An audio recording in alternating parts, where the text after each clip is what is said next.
दोस्तों नमस्कार, मैं हूं पवन त्यागी।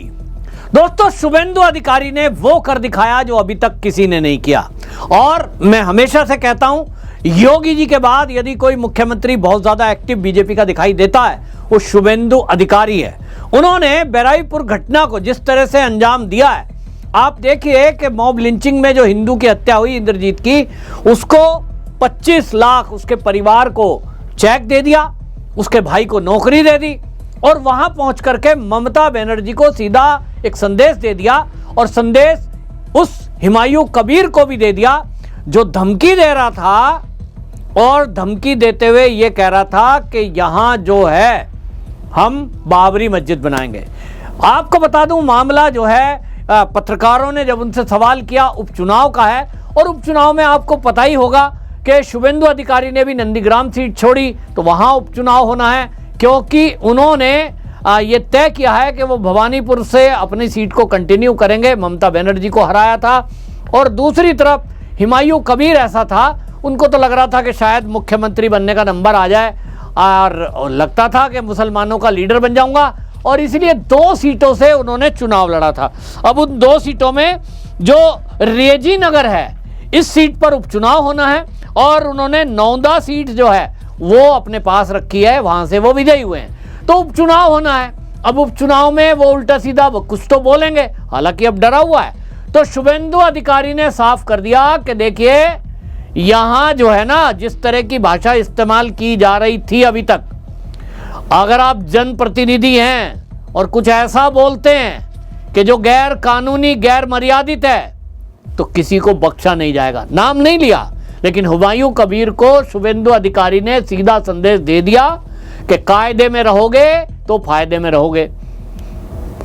बंगाल के अंदर हैकड़ी, दादागिरी, तुष्टीकरण बंद, अपराध पर 0 टॉलरेंस, और अब तो दंगे के लिए कानून बना दिया शुभेंदु अधिकारी ने। और इसलिए अब जिस तरह के काम चल रहे हैं, आप सोचिए कि जितना भ्रष्टाचार टीएमसी के लोगों ने किया है, पूरी फाइलें खंगालने के लिए अधिकारी बिठा दिए हैं। देखो, जिन्होंने अवैध कब्जे किए हों बुलडोजर चलाओ और फिर इन संपत्तियों को जब्त करो, भ्रष्टाचार के मामले खोलो, सब कुछ चल रहा है। लेकिन इसी बीच आपको बता दें, बहुत बड़ा काम हुआ है।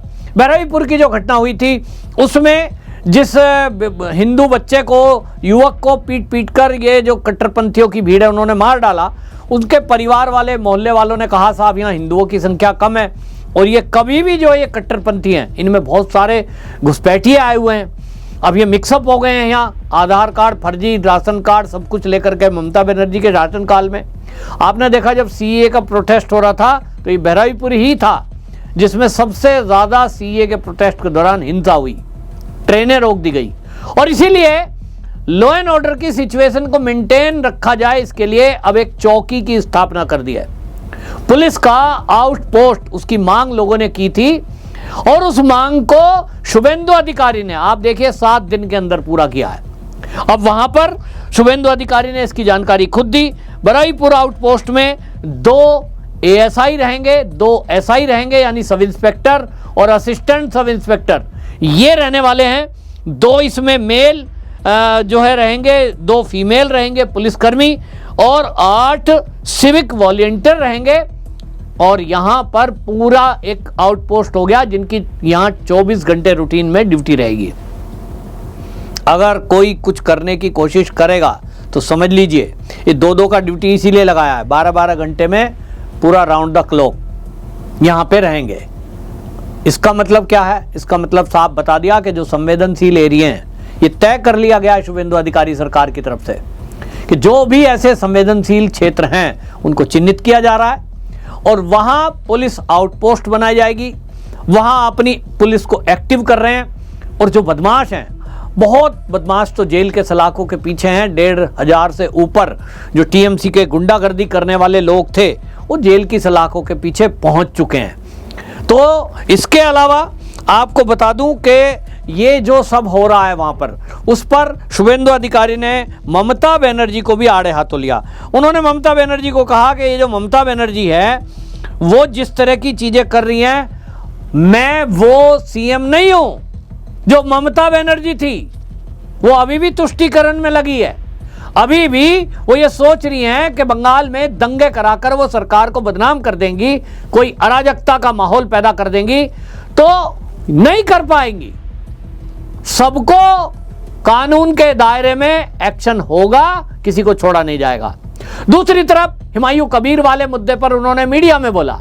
उन्होंने कहा हुमायूं कबीर जिस तरह की धमकी देता था, खुलेआम कहता था हम तो बाबरी मस्जिद बनाएंगे, ये किसी को इजाजत नहीं है, यहां नहीं चलेगा।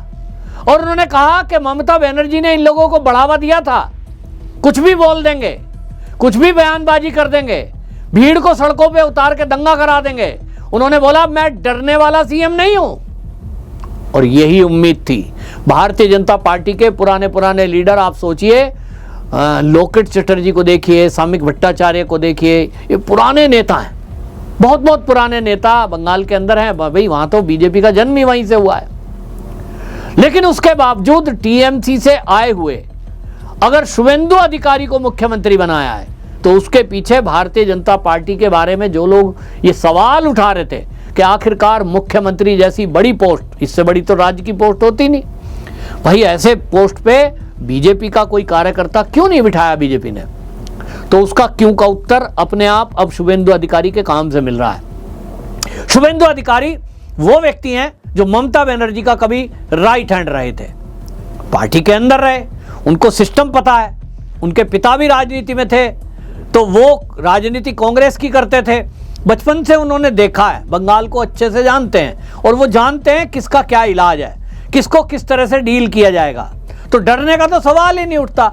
जो व्यक्ति नेता प्रतिपक्ष थे और ममता बनर्जी का पूरा टेरर था, उस समय में ममता बनर्जी को चुनौती देने वाला यदि कोई शेर था, वो शुवेंदु अधिकारी था। आपने वो वीडियो देखा होगा चुनाव के दौरान, जिस दिन वोटिंग हो रही थी, उस वोटिंग के दौरान भवानीपुर में शुवेंदु अधिकारी पहुंचते हैं और ममता बनर्जी के गुंडे उनके आगे नारेबाजी करने की कोशिश करते हैं, हमला करने की कोशिश करते हैं।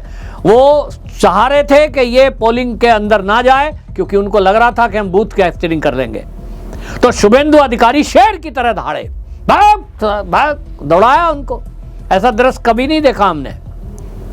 मेरी अपने जीवन में मैंने किसी ऐसे लीडर को, एक मुख्यमंत्री के कार्यकर्ता थे वो, तो जब तो ममता मुख्यमंत्री थी, दौड़ाया उनको। अल्टीमेटली उनको उम्मीद नहीं थी कि ये गाड़ी से उतर के इस तरह से शुवेंदु अधिकारी प्रतिक्रिया दे सकते हैं। और ये देखा है हर मौके पर, जहां कोई दिक्कत हुई मौके पर शुवेंदु अधिकारी खड़े दिखाई दिए। उन्होंने चिंता नहीं की कि कोई गोली भी मार सकता है, कोई हमला कर सकता है, ना, फील्ड में। और इसी बहादुरी के कारण, इसी दरियादली के कारण, शेर दिल के कारण उनको भारतीय जनता पार्टी शीर्ष ने मुख्यमंत्री के लिए चुना कि यही वो व्यक्ति है जो ममता बनर्जी के रग रग से वाकिफ है कि ममता बनर्जी अब क्या करेगी, अब क्या कर सकती है, उसकी काट यही है शुवेंदु। और ये रियल अब दिख रहा है कि अगर कोई और होता, मान लीजिए उदाहरण के लिए, मैं सोचता हूं, मुझे शुरू में लग रहा था मुझे भी कि यार सामिक भट्टाचार्य इतना पुराने लीडर है, लोकेट चटर्जी मुझे बहुत अच्छी लगती है, महिला शक्ति भी है, महिला, देखिए महिला है और उसके बाद भी वो कम नहीं है, भिड़ने के लिए कम है। मैंने सोचा एक महिला भी है, शायद मोदी जी महिलाओं को आगे बढ़ा रहे हैं तो उनको मुख्यमंत्री बनाएंगे। अग्निमित्रा पॉल को देखता हूं, बहुत अग्रेसिव है, खूब फाइट किया है ममता बनर्जी के विरुद्ध, मुझे लगा शायद इनको बनाएंगे। लेकिन आज पता लग रहा है कि वाकई में जितना ये गुंडागर्दी, भ्रष्टाचार, पुलिस कंट्रोल, इस सब के लिए जो जरूरी था वो तो शुवेंदु अधिकारी फिट बैठ रहा है। बाकी कोई होता ना, तो जो सिस्टम है ममता बनर्जी का, उस सिस्टम में घुसकर उस सिस्टम को ठीक करना वो ना कर पाते शायद, क्योंकि उनको पता ही नहीं है सिस्टम में ममता बनर्जी ने कैसे घुसपैठ बनाई हुई थी। वो मुख्यमंत्री होते, आदेश देते, अधिकारी यस मैडम, यस सर, और करते अपने तरीके से काम। लेकिन शुवेंदु अधिकारी को चलाना नामुमकिन है, वो नहीं चला पाएंगे अधिकारी। और इसलिए शुवेंदु अधिकारी शेर की तरह दहाड़ते हैं, मैं किसी से डरने वाला मुख्यमंत्री नहीं, यहां जो चलेगा वो सब उचित चलेगा, हम जो बताएंगे वो चलेगा। और इसीलिए आप देखिए तुरंत राहत जाती है। डीजीपी को कहा उन्होंने, गृह सचिव को कहा, हाँ भाई चौकी बननी चाहिए, बहराइपुर की घटना हुई है, वहां के लोगों की मांग है, कोई सोच नहीं सकता कि एक हफ्ते के अंदर बन के तैयार हो जाएगी और चौकी और उस पर वहाँ नियुक्ति हो गई और सब कुछ काम ठीक हो गया। क्विक एक्शन, यह है शुभेंदु अधिकारी और शेर दिल शुभेंदु अधिकारी है, इसीलिए लोग डर रहे हैं। ममता बनर्जी, अभिषेक बनर्जी, ये सब दुम दबाकर अपने बिल में घुसे हुए हैं। षड्यंत्र करने की कोशिश ममता बनर्जी ने की, लेकिन अब जो शुभेंदु अधिकारी का एक्शन होना है, वो दंगा फसाद जिन्होंने किया बहराइपुर में, उसको जब देखेगी ना जनता और ममता, फिर कोई आगे नहीं आएगा। आज मेरी बात नोट कर लीजिए। आपकी क्या राय, कमेंट जरूर लिखिए, वीडियो शेयर करिए। वंदे मातरम।